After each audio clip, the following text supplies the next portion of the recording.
બનાસકાંઠાની જીવાદોરી સમાન દાંતીવાડા કેનાલમાં ગાબડું પડ્યા છતાં તંત્ર જાગ્યું પણ મોડું।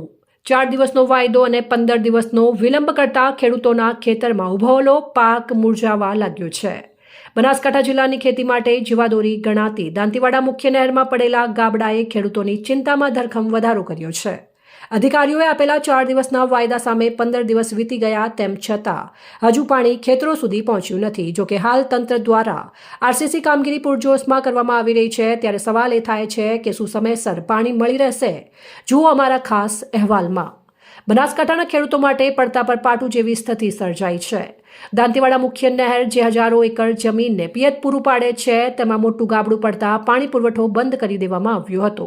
શરૂઆતમાં સિંચાઈ વિભાગના અધિકારીઓએ ખેડૂતોને આશ્વાસન આપ્યું હતું કે માત્ર 4 દિવસમાં સમારકામ પૂરું કરી પાણી છોડવામાં આવશે, પરંતુ કોઈ વાસ્તવિકતા કંઈક અલગ જ જોવા મળી રહી છે। આજે 15 દિવસ વીતવા છતાં ખેડૂતોના ખેતર સુધી પાણીનું ટીમ્પું પણ પહોંચ્યું નથી। પરિણામે કાળી મજૂરી કરીને ઉછારેલો પાક પાણી વિના હવે ખેતરોમાં જ મુરઝાઈ રહ્યો છે।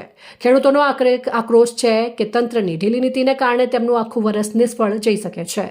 એમણે કહ્યું હતું કે 4 દિવસમાં પાણી આવશે। આજે અડધો મહિનો થઈ ગયો, અમારો પાક બળી રહ્યો છે। જો 2-3 દિવસમાં પાણી નહીં મળે તો અમારે આત્મહત્યા કરવાનો વારો આવશે। ખેડૂતોના હોબાળા અને પાકની સ્થિતિ ગંભીર બનતા આખરે તંત્ર સફાળું જાગ્યું છે। હાલમાં ઘટના સ્થળે માટીકામ પૂર્ણ કરી દેવામાં આવ્યું છે અને આરસીસીની મજબૂત કામગીરી પૂરજોશમાં ચાલી રહી છે।